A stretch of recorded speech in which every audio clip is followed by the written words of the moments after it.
दोस्तों, मेरे इस वीडियो पे आपका बहुत बहुत स्वागत है। आज मैं आपको सुनाऊंगी एक इमोशनल कहानी।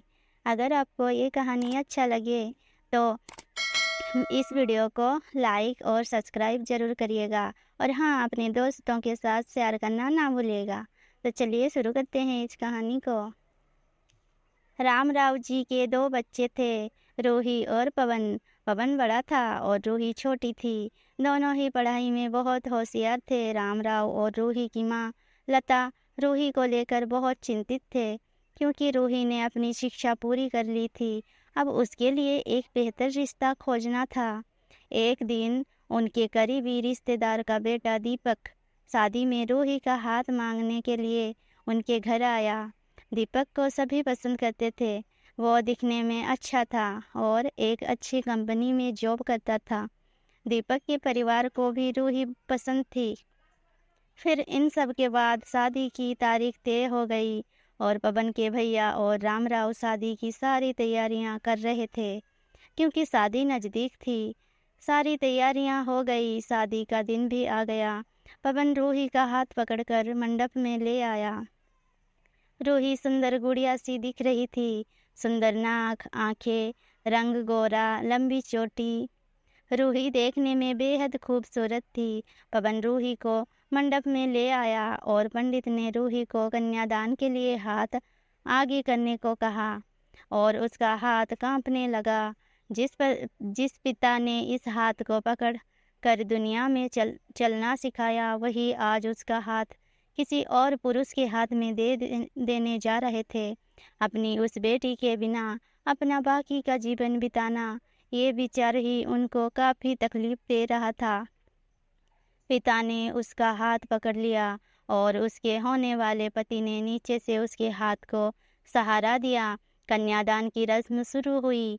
हाथों से पानी की एक एक बूंद गिरने के साथ पिता की आंखों से भी बूंद बूंद आंसू गिर रहे थे।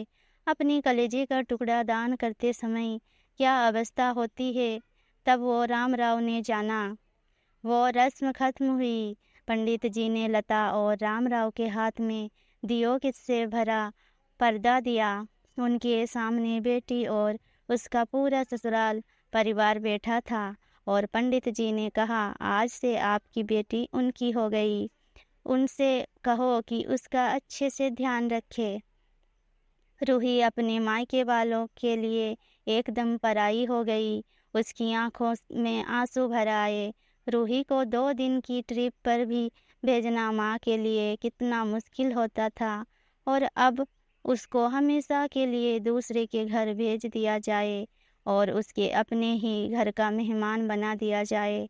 ये बात अब माँ को समझ आ रही थी। उस रस्म के बाद दूल्हा गेट पर आ गया। पंडित जी ने आवाज़ दी, लड़की के मामा लड़की को लेकर आओ। उस मामा का हाथ पकड़कर वो उस अंतरपाट पर जा रही थी। सुबह उठकर एक साथ नाश्ता, फिर मस्ती, फिर मम्मी के हाथ का खाना और रात में मामा के गोदी में सिर रखकर सोने वाली भांजी आज उस मामा को दूसरे के हाथ में सौंपनी होगी। ये सोचकर उसने अपने हाथ कस लिया और मंगलाष्टक प्रारंभ हो गया। भाई दूज के दिन बिना कुछ मांगे मिलने वाला गिफ्ट, एक साथ फोड़े हुए पटाखे, टीवी कौन देखेगा, इस पर झगड़ा और दादाजी गुजर जाने के बाद उन दोनों का गले लगकर रोना। दोनों भाई बहन आज एक दूसरे को देख रहे थे। उतनी ही देर में मंगलाष्टक समाप्त हो गए।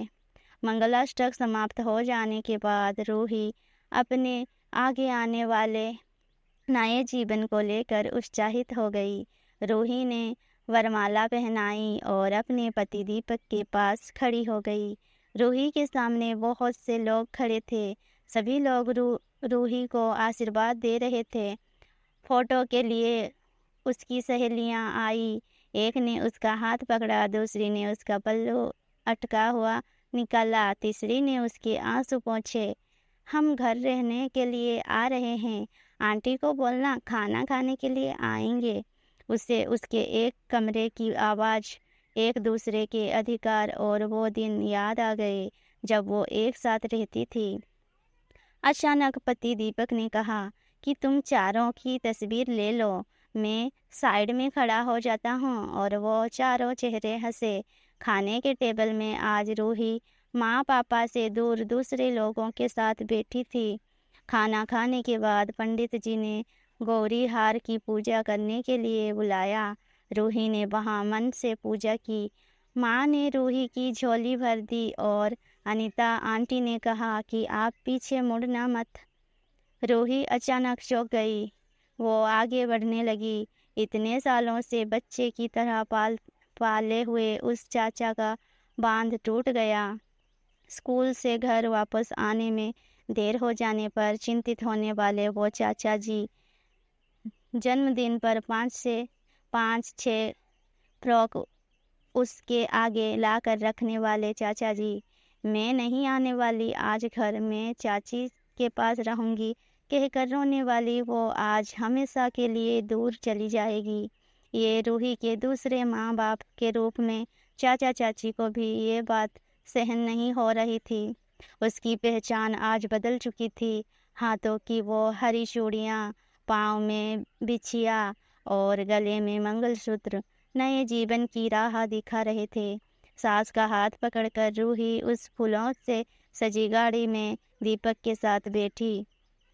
उस गाड़ी में रूही थी और उस गाड़ी के बाहर खड़े सभी लोग आंखों में आंसू लिए उसे विदा कर रहे थे। रूही बोली, मम्मी पापा आती हूँ मैं। बहुत मुश्किल होता है अपना कलेजा, अपने दिल अपने ही हाथों से बाहर निकाल कर पराए हाथों में सौंपना, और वो अपने कलेजे को, अपने दिल को खुद के दिल से लगा कर रखेगा। फिर भी हर माता पिता इस मुश्किल काम का सपना देखते हैं। लड़की के जन्म के बाद से ही